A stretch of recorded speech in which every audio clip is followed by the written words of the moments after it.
안녕하세요. 상식이 돈이 되는 지식스쿨 정합니다. 이제는 우리의 일상이 되어버린 일본 제품 불매운동. 한국에게 망언을 했던 일본 기업에겐 특히 혼쭐을 내주었는데요. 그중 집중 타겟이 된 유니클로는 단 1년 만에 매출이 반토막 나고 영업손익은 적자로 전환됐습니다. 이 여파로 한국 유니클로의 상징과도 같았던 유니클로 명동중앙점은 내년 1월에 폐점한다고 해요. 또 기세등등했던 아사히 맥주는 이제 4캔에 만원이라는 할인 이벤트까지 열며 하염없이 한국 소비자들이 다시 돌아와주길 기다리고 있지만 그 반응은 냉랭하기만 합니다. 그리고 여기 유니클로나 아사히 맥주처럼 혼쭐을 내줘야 할 기업이 있습니다. 이 기업의 이름은 바로 DHC. 화장품 기업인 DHC의 요시다 요시아키 회장은 한국과 한국인을 겨냥한 노골적인 혐오를 드러내는 경우가 많았고, 지난 2016년엔 제일 외국인을 가짜 일본인이라고 표현해 헤이트 스피치라는 비판을 받았었습니다. 특히 자회사 DHCTV에 혐한 방송을 내보내 한국 내에서도 큰 논란이 일었었는데요. 당시 해당 방송 출연자들은 소녀상에 대해 예술성이 없다, 내가 현대미술이라고 소개하며 성기를 내보여도 괜찮은 건가? 라는 말 같지도 않은 헛소리를 짓거렸습니다. 또 일본인이 한글을 통일해 지금의 한글이 됐다라거나 한국인이 하는 짓이 어린아이 같다는 등의 망언을 했죠. 심지어 바로 지난달 요시다 회장은 제일 한국인에 대한 차별 발언을 공개 석상에서 해 뒤늦게 논란이 되고 있습니다.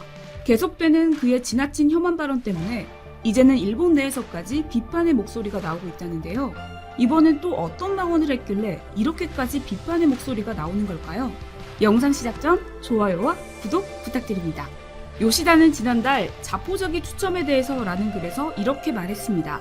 산토리 광고에 기용된 탤런트는 전원이 한국계 일본인이다.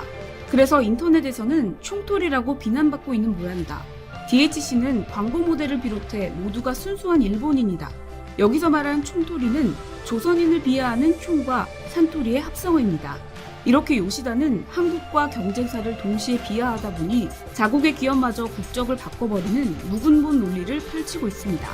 그의 논리대로라면 제일 한국인 모델을 쓰는 산토리는 한국 기업이라는 걸까요? 헛소리도 이 정도면 병일 텐데 말이죠.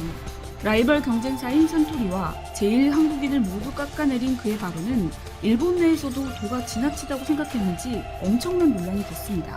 16일 오전 일본 트위터에서는 차별기업 DHC의 상품은 사지 않습니다 라는 해시태그가 실시간 트렌드 1위에 올랐었죠. 이는 요시다 회장의 메시지가 뒤늦게 알려지면서 비판 여론이 형성된 겁니다. 일본의 한 트위터 유저는 기업의 대표로서 이런 발언을 한다는 게 어떤 의미인지 모르는 것 같다며 의문을 드러내고서 수개월 전에 여기서 건강보조식품을 샀고 슬슬 또 살까 생각했지만 사는 것을 그만두겠다라는 의견을 내보였습니다.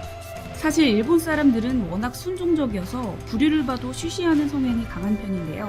비판을 잘 못하는 분위기에서도 요시다의 발언에 대해 일본 유저가 저렇게나 단호하게 의견을 내보인 건 그만큼 요시다의 수준이 심각하다는 것이겠죠.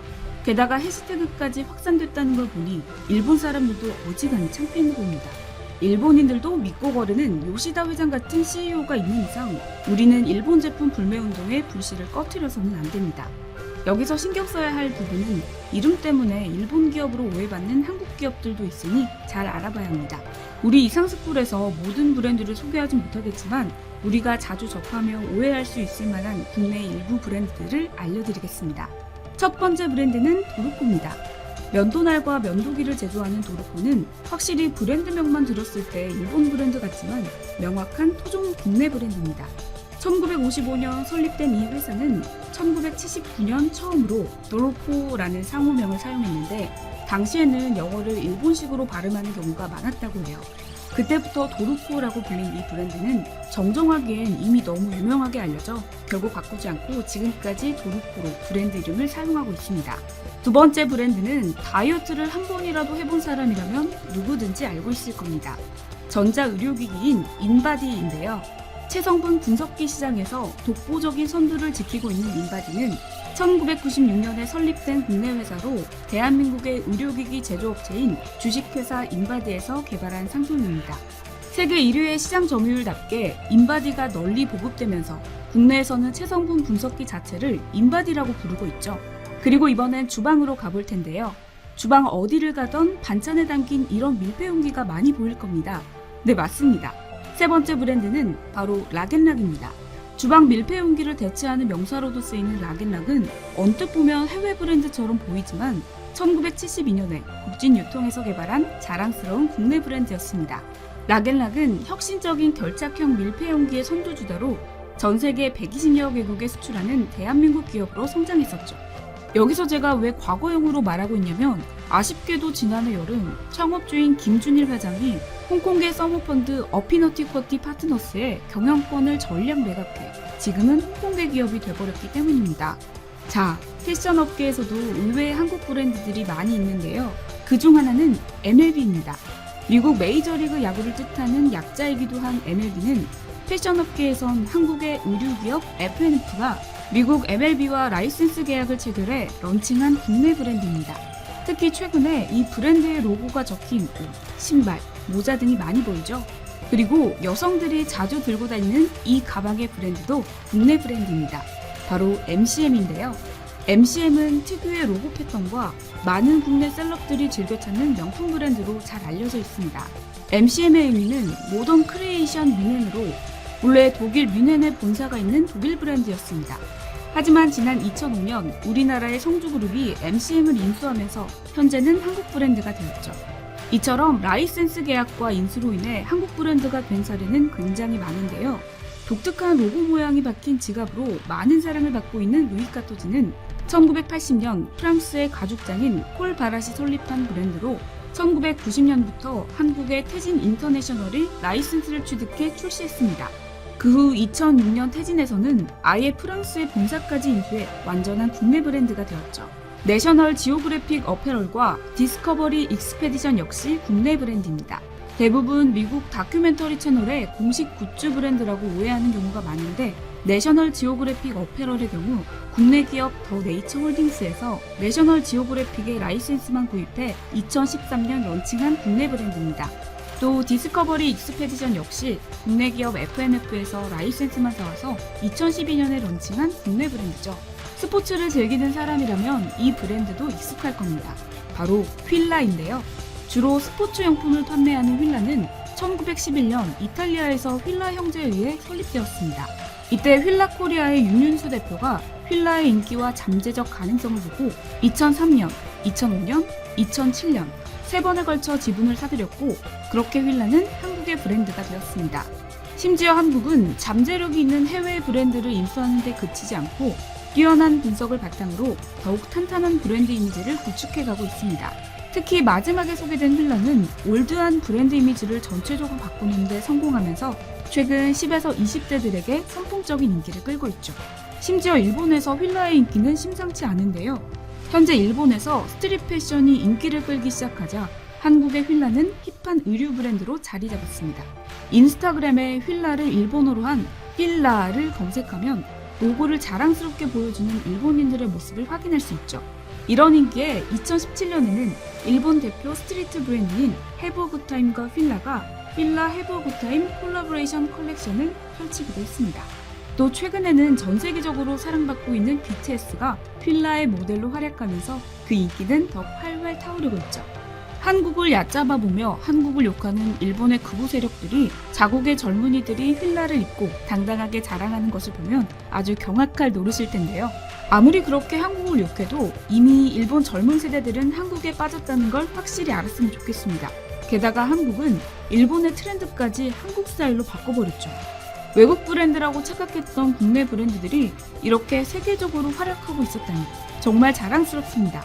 되지도 않는 망언을 한 DHC의 요시다 덕분에 국내 브랜드들을 이렇게 다시 한번 살펴봤는데 요시다도 사실 아베처럼 숨겨진 친한파, 일본의 엑스맨 아닐까요? 가만히만 있어도 반은 간다라는 말처럼 가만히 있지 못하고 일본에서 한국을 폄하하는 말을 끊임없이 한다면 결국 그들이 자멸하는 날은 머지 않을 것입니다. 이와 관련된 여러분의 다양한 의견 댓글로 남겨주시면 감사하겠습니다.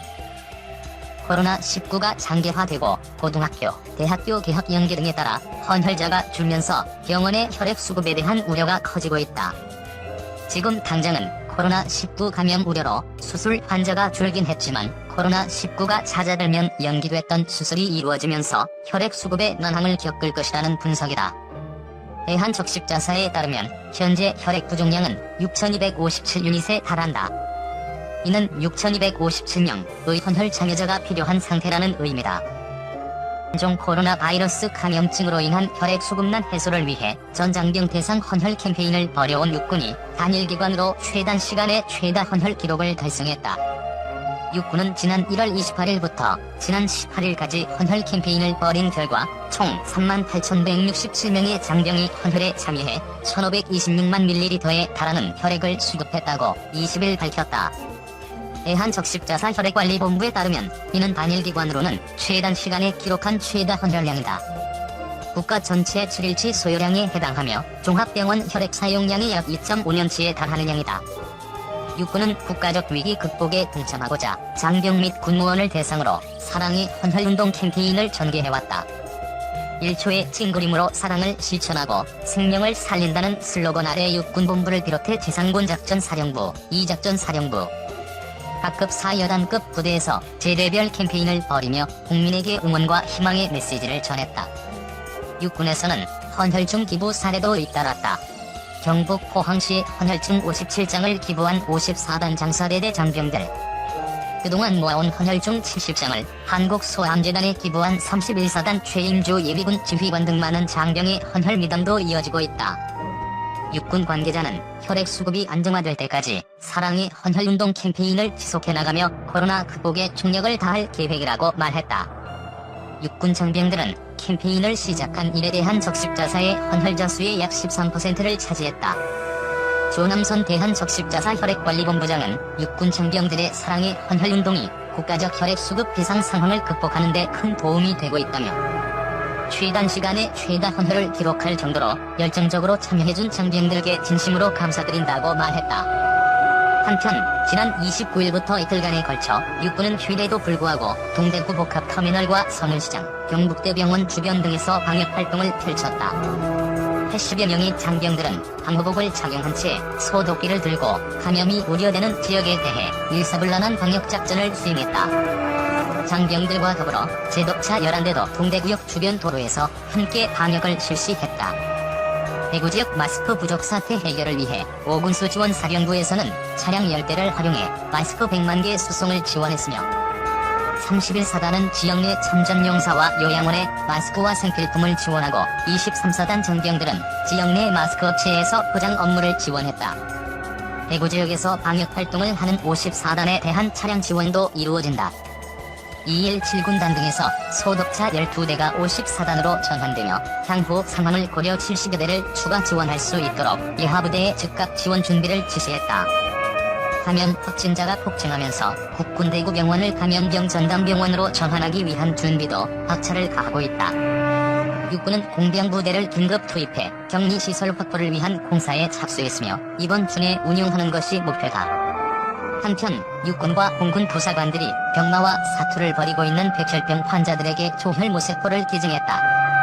지난 6일 육군 등에 따르면 육군 제20기가비단 번개대대에서 전차장으로 근무하는 이정주 중사와 공군 제1전투비행단 항공정비전대 김덕중 상사가 백혈병 환자에게 조혈모세포를 각각 기증했다. 이 중사는 지난 1월 23일 한국조혈모세포운행협회로부터 유전자가 일치한 환자가 있다는 소식을 접하고 한치의 망설임 없이 기증에 동의했다. 이 중사의 아내도 생명을 살리는 뜻깊은 일이고 아무도 할 수 없는 일이라고 격려했다. 김 상사도 지난해 5월 한국조혈모세포운행협회로부터 조직적 합성항원이 일치하는 환자가 있다는 연락을 받은 뒤 곧바로 기증을 결심했다.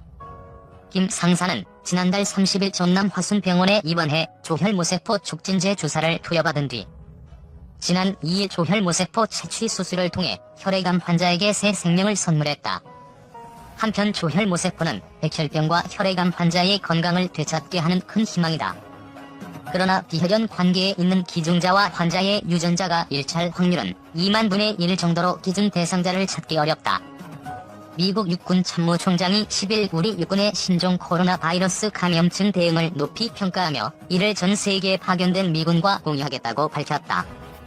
제임스 맥콘빌 미국 육군 참모총장은 이날 오전 서욱 육군 참모총장과 통화에서 한국 육군의 대응 조치는 주한 미군을 통해 인지하고 있고 이런 교훈은 전 세계 미군과 공유하고 있다며 주한미군의 기준이 모든 미군의 기준이 되고 있다고 말했다.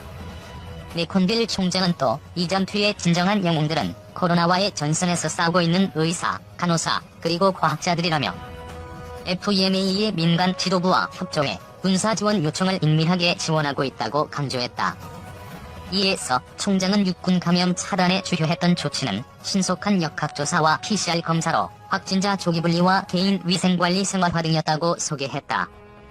그는 우리 육군은 선제적이고 강력한 조치를 통해 국내 감염을 효과적으로 차단하고 있다며 국가적으로 시행하고 있는 거며 방역, 치료 현장에 선제적으로 인력을 투입해 지역사회 확산 방지에 기여하고 있다고 덧붙였다. 양국 총장은 코로나19라는 비군사적 안보 위협에서 육군의 역할이 확대되고 있다는 것에 상호 동의하면서 현안에 공조하기로 했다고 육군은 전했다. 이날 통화는 메콘빌 총장이 코로나19 육군 대응 조치에 관한 정보 공유를 요청하면서 이루어졌다.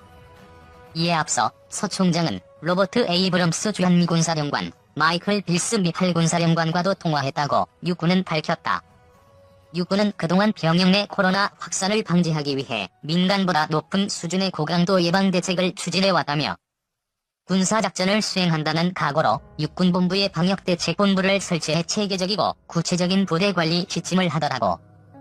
확진자 발생 시 신속한 현장 부대 지원으로 병영 내 확산 방지에 총력을 다해왔다고 코로나19 대책을 소개했다. 한편 미국의 한인단체들이 코로나19로 최악의 고통을 겪고 있는 뉴욕 시민들을 돕기 위해 마스크, 손소독제 등 21만 1,600달러치 의료용품을 전달해 미국 시민들로부터 찬사를 받았다. 뉴욕 총영사관, 롱아일랜드 컨서버토리 재단, 앱솔루트 뉴욕, 미주민주 참여 포럼 등 한인 사회 관계자들은 6일 오전 11시 뉴욕 한국 총영사관 앞에서 K95 마스크 35,000장, 의료진용 N95 마스크 1,200장, 손소독제 5,000개 등을 앤드루 쿠오모 뉴욕주지 사실 관계자들에게 전달했다. 이날 행사에는 장원삼 뉴욕 총영사, 김민선 학장, 김도형 KAPAC 이사 등과 함께 2015년 북미 이산가족 상봉 결의안을 발의하고 통과시키는 노력을 기울였던 뉴욕주 찰스 랭글 전 연방 하원 의원과 존 리오 뉴욕주 상원 의원, 론 김 뉴욕주 하원 의원 등이 참석했다.